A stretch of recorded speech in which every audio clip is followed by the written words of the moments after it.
Bạn đã bao giờ nhìn vào tài khoản ngân hàng của mình sau một tháng hoàn toàn bình thường và tự hỏi tiền của mình đi đâu mất rồi không? Bạn không mua gì quá điên rồ, không có khoản mua sắm lớn nào, chỉ có những thứ bình thường như thực phẩm, vài bữa ăn ngoài. Có thể là một chiếc điện thoại mới vì cái cũ chạy chậm quá rồi.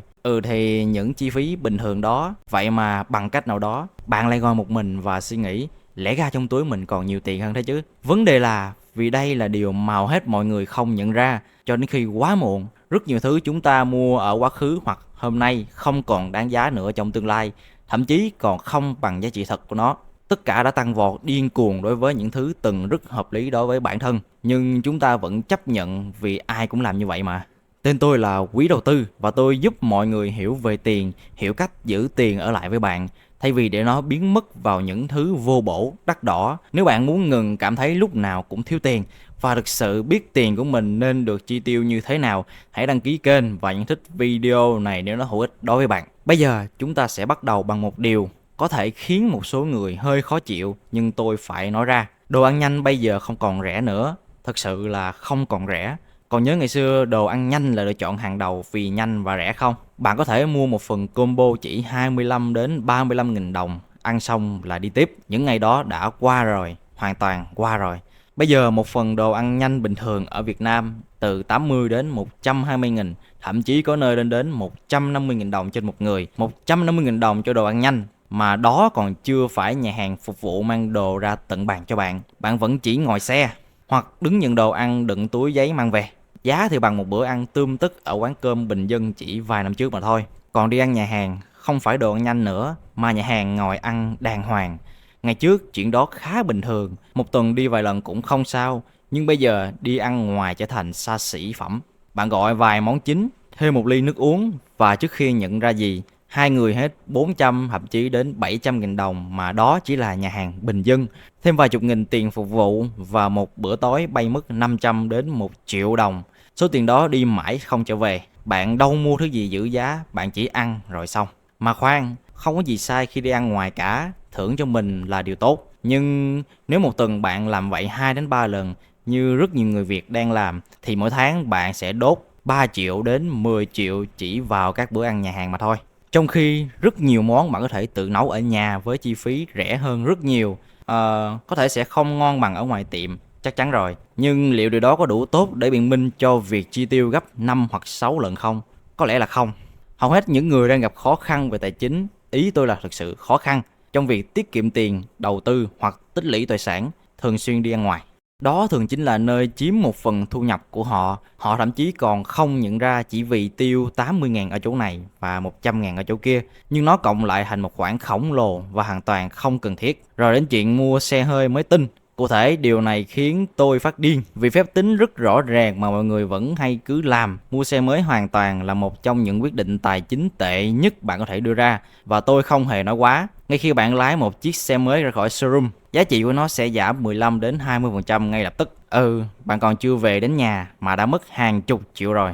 Và nó vẫn tiếp tục mất giá mỗi năm. Trong khi đó, bạn vẫn có thể trả góp, vì hầu hết người Việt mua xe đều vay trả góp. Vì là bạn phải trả góp lãi suất hàng tháng trên một thứ càng ngày càng mất giá. Nó hoàn toàn trái ngược với đầu tư, nó chỉ đốt tiền bạn mà thôi. Và mọi người làm vậy vì muốn ngửi mùi xe mới, muốn cảm giác sang trọng, muốn người khác thấy mình thành đạt. Những thứ này còn được gọi là địa vị xã hội. Tất nhiên mọi thứ sẽ ổn thôi nếu bạn giàu và tiền bạc không thành vấn đề. Nhưng nếu bạn là người bình thường, đang cố gắng tăng thu nhập và giữ tiền, mua xe mới chỉ khiến bạn nghèo đi nhanh hơn mà thôi. Nói thẳng ra là một chiếc xe cũ 3 đến 4 năm tuổi cũng đưa bạn đến đúng nơi đó, độ bền vẫn ổn, mà chỉ còn một nửa giá, thậm chí ít hơn một nửa. Người mua xe mới đã chịu phần lỗ rồi, bạn chỉ hưởng giá rẻ khi mua lại.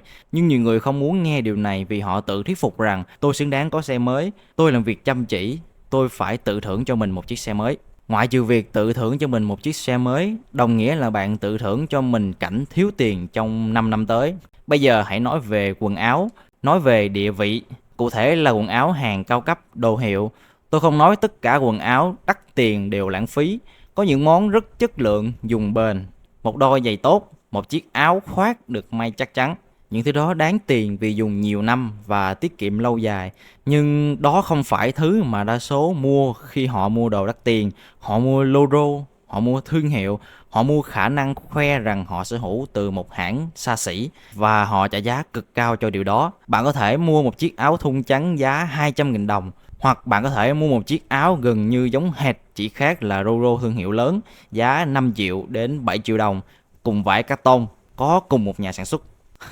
Tâm lý này tôi thấy thật thú vị. Điểm mấu chốt duy nhất ở đây là logo. Và mọi người sẽ trả khoảng 5 triệu đồng cho một chiếc áo đó vì họ nghĩ nó khiến họ trông thành công, thời trang, hoặc tôi nghĩ đại loại thế. Trong khi đó, thực tế chẳng ai quan tâm đến thương hiệu áo thun của bạn mặc cả, ngoài chính bạn. Chẳng ai ấn tượng gì đâu.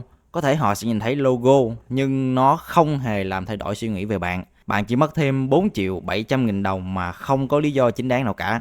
Điều này áp dụng cho rất nhiều loại quần áo, quần jean, hàng hiệu, túi xách xa xỉ, giày thể thao đắt tiền, giày trưng bày hàng thương hiệu. Sự khác biệt về chất lượng giữa phiên bản cao cấp và bình thường thường khá nhỏ. Thứ bạn đang trả tiền thực sự là nhận diện thương hiệu. Điều đó không sao nếu bạn rất dư tiền. Nhưng hầu hết mọi người làm điều này thì không. Họ đang dùng thẻ tín dụng để mua đồ hiệu vì nghĩ đó là điều quan trọng.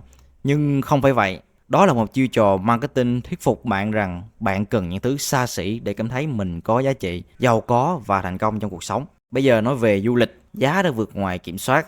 Ngày trước, nếu bạn lên kế hoạch thông minh, đi nghỉ mát khá là hợp phí tiền, bạn có thể săn vé máy bay rẻ, ở khách sạn bình dân, ăn quán địa phương giá hợp lý và vẫn có kỳ nghỉ tuyệt vời. Còn giờ, khó hơn rất nhiều. Giá vé máy bay tăng mạnh, giá khách sạn cũng vậy. Ngay cả các lựa chọn bình dân cũng đắt đỏ hơn trước rất nhiều. Đúng vậy, nhưng mọi người vẫn tiếp tục lao vào các kỳ nghỉ xa hoa mà họ không đủ khả năng chi trả, chỉ vì họ cảm thấy mình phải làm thế. Họ thấy người khác khoe ảnh đi du lịch trên mạng xã hội và họ nghĩ rằng họ cũng cần như vậy. Thế là họ đặt liền chuyến đi vượt khả năng chi trả của mình, dùng thẻ tín dụng trả góp, rồi cả năm sau trả lãi suất cho những chuyến đi đó. Đừng hiểu lầm tôi, du lịch vài ngày đâu đó thì rất tuyệt, đi đến nơi mới, trải nghiệm văn hóa khác, điều đó rất có giá trị đối với bạn, nhưng không phải nếu nó khiến bạn mắc nợ, và cũng không phải nếu nó cản trở bạn tiết kiệm hoặc đầu tư cho tương lai. Có quan niệm rằng bạn phải đi du lịch khi còn trẻ để nhìn thấy thế giới, để tích lũy trải nghiệm. Trải nghiệm rất quý giá, nhưng bạn biết điều gì cũng quý giá chẳng kém gì nó không? Đó là sự không túng thiếu, không lo lắng về tiền mỗi ngày và không phải làm việc với tuổi 70 vì đã đốt hết tiền vào các kỳ nghỉ ở tuổi 20 đến 30. Có lẽ cách tốt hơn là đi gần nhà hơn, chuyến ngắn hơn, khám phá chính vùng đất của mình, chọn hoạt động miễn phí hoặc giá rẻ, dành du lịch quốc tế cho lúc bạn đủ khả năng, không phải để vay nợ mà đi. Nhưng mà đây cũng không phải là điều mà mọi người muốn nghe. Họ muốn được nghe chi tiêu số tiền mà họ có cho những trải nghiệm họ nghĩ là cần thiết. Nhân tiện nói về chi tiêu hàng tháng, dịch vụ xem phim trực tuyến giờ ai cũng có đến 1, 2 hoặc là 3 ứng dụng như Netflix, FPT Play hoặc là YouTube Premium và có thể còn nhiều hơn thế nữa. Mỗi dịch vụ từ 60.000 đến 120.000 đồng mỗi tháng. Nghe không nhiều, nhưng cộng lại thì sao? Bạn có thể đang trả từ 200 đến 700.000 đồng trên một tháng chỉ để xem phim. Đó là gần 2 triệu đến 5 triệu đồng trên một năm chỉ để xem truyền hình và giải trí. Giờ thì hãy nghĩ lại xem, bạn thực sự xem bao nhiêu nội dung trong số đó? Có lẽ bạn chỉ sử dụng một hoặc hai dịch vụ thường xuyên và hầu như không đụng tới mấy dịch vụ còn lại. Nhưng bạn vẫn tiếp tục trả tiền cho tất cả vì nghĩ rằng biết đâu sau này sẽ xem cái gì đó. Trong khi đó, số tiền đó có thể dùng cho mọi thứ khác tốt hơn như đầu tư, tiết kiệm, trả nợ hay bất cứ gì khác sinh lời. Thay vào đó, tiền lại đổ vào các dịch vụ xem phim trực tuyến mà bạn ít dùng đến. Và truyền hình cáp còn tệ hơn đấy nữa. Bằng cách nào đó, vẫn có người trả tiền truyền hình cáp. Mặc dù mọi thứ đã có trên ứng dụng xem phim online, họ vẫn phải trả 200 đến 500 nghìn đồng mỗi tháng cho các gói hàng trăm kênh mà họ chẳng bao giờ xem. Việc này hoàn toàn không cần thiết nữa, nhưng mọi người vẫn tiếp tục làm vì đó là điều họ vẫn luôn làm thành thói quen. Họ không buồn hủy, cũng không tìm lựa chọn rẻ hơn. Thế là cứ mất tiền đều đặn hàng tháng. Và không chỉ riêng truyền hình cáp, mọi người làm y hệt với các gói tập gym. Họ đăng ký phòng gym trả 100 đến 600 nghìn đồng mỗi tháng, đi tập 2 tuần đầu rồi biến mất luôn. Nhưng họ vẫn tiếp tục trả tiền vì hủy, giống như thừa nhận thất bại. Kết quả là mỗi năm tiêu tốn từ 2 triệu đến 5 triệu đồng cho một thứ mà bạn không hề sử dụng. Số tiền đó có lẽ có thể đem đầu tư, tiết kiệm và trả nợ, nhưng thay vào đó, nó lại được dùng để trả phí thành viên phòng tập mà bạn không bao giờ đi hoặc là đi chỉ mấy ngày mà thôi. Chuyện mua đồ điện tử mới cũng vậy, năm nào cũng có điện thoại mới ra mắt và người ta đổ xô đi mua, trong khi điện thoại cũ vẫn hoạt động rất tốt. Laptop mới, máy tính bảng mới, đồng hồ thông minh mới, ôi đủ thứ trên đời. Cái cũ vẫn dùng tốt nhưng cái mới có tính năng tốt hơn một chút, thế là bạn phải mua. Đây là cách lãng phí tiền ngu ngốc nhất mà tôi từng biết và gần như ai cũng mắc phải ở một mức độ nào đó. Một chiếc iPhone mới bây giờ giá khoảng 25 đến 45 triệu đồng tùy phiên bản. Và mọi người cứ mua cái mới mỗi năm hoặc 2 năm, ngay cả khi điện thoại cũ vẫn chạy ngon lành. Đồng ý là đúng, điện thoại mới có camera đẹp hơn, chip nhanh hơn, nhưng liệu điều đó có cải thiện cuộc sống của bạn đáng kể không? Có lẽ là không. Bạn vẫn dùng nó để lướt mạng xã hội, nhắn tin, chụp ảnh đồ ăn. Điện thoại cũ cũng làm tốt y như vậy thôi. Không chỉ riêng điện thoại, laptop, máy tính bảng, máy chơi game, tất cả cũng đều như vậy. Dù đồ họ đang dùng vẫn rất hoàn hảo, các công ty công nghệ rất giỏi trong việc khiến mọi người cảm thấy họ cần chiếc máy mới nhất trong khi hoàn toàn bản thân lại không cần. Hàng năm họ tung mẫu mới với vài nâng cấp nhỏ và mọi người luôn sập bẫy. Trong khi đó, nếu bạn chỉ dùng chiếc điện thoại hoặc laptop 4 đến 5 năm thay vì liên tục nâng cấp cái mới, bạn sẽ tiết kiệm được hàng chục triệu đồng. Số tiền đó hoàn toàn có thể sinh lời nếu đem đi đầu tư, nhưng thay vào đó, nó lại đổ vào Apple, Samsung hoặc là iPhone vì mọi người nghĩ rằng mình cần thiết bị mới nhất. Điều tồi tệ nhất là những thiết bị này thậm chí không bền như trước đây.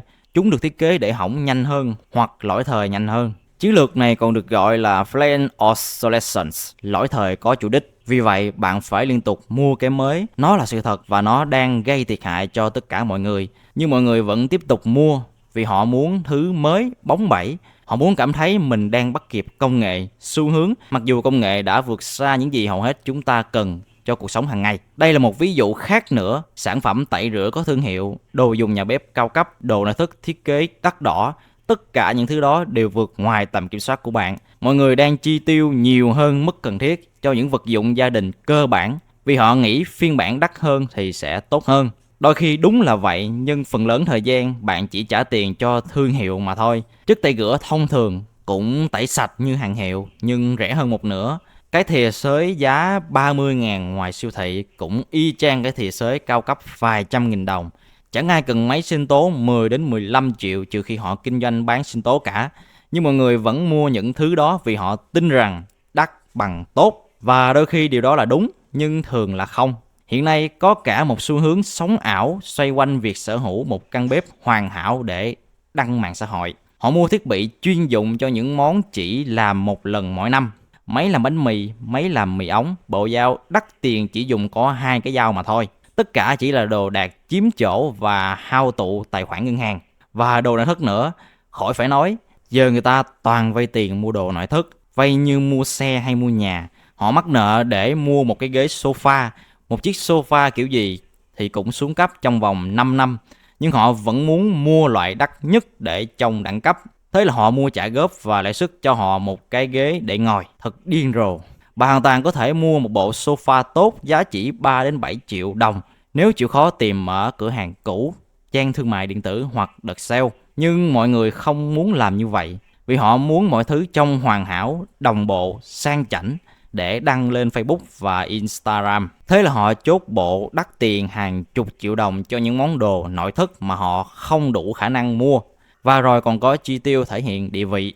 Đó là khi mọi người mua những thứ không phải vì họ cần, hay thậm chí không thực sự muốn, mà vì họ nghĩ nó khiến họ trông thành công hơn. Đồng hồ đắt tiền, túi xách hàng hiệu và những chiếc xe sang mà bản thân khó với tới, tất cả chỉ để tạo hình ảnh là mình giàu có trong mắt người khác. Và đó là một điều hoàn toàn sai lầm. Sự thật là người giàu thật sự không cần chứng minh gì với ai cả.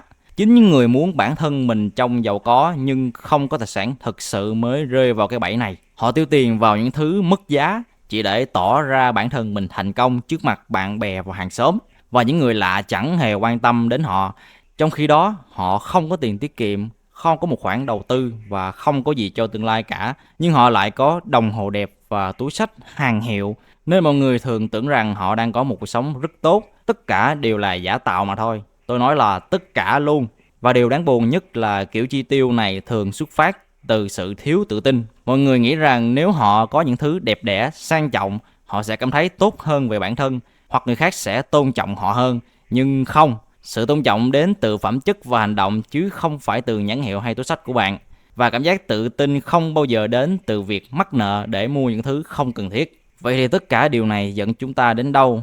Chà, hầu hết mọi thứ đều đắt đỏ hơn trước và phần lớn trong số đó không còn đáng giá nữa.